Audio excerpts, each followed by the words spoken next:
La Bible ne mentionne pas la masturbation, ni l'autosatisfaction, ni le sexe en solo comme on l'appelle parfois.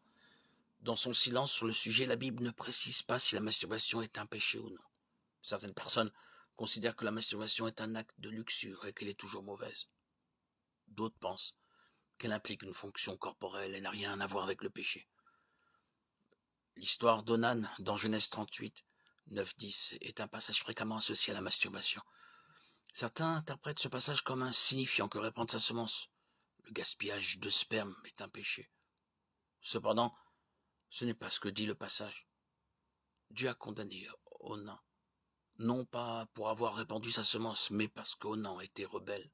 Onan a refusé d'accomplir son devoir de fournir un héritier à son frère décédé. Le passage ne parle pas de masturbation, mais de l'accomplissement d'une obligation familiale.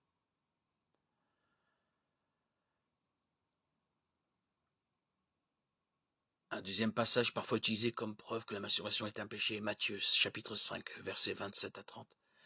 Jésus parle de ne pas avoir de pensée charnelle et dit ensuite, si ta main droite est pour toi une occasion de péché, coupe-la et jette-la loin de toi.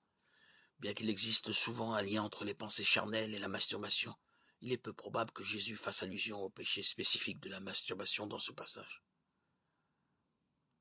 Bien que la Bible ne parle nulle part explicitement de la masturbation, elle décrit le but des rapports sexuels selon 1 Corinthiens chapitre 7, versets 2 à 5, que chacun ait des relations sexuelles avec sa femme et que chaque femme ait des relations sexuelles avec son mari.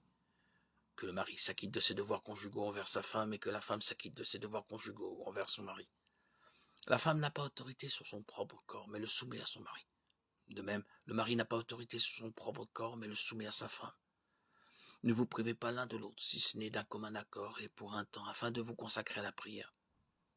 Puis retournez ensemble de peur que Satan ne vous tente par votre manque de maîtrise de soi.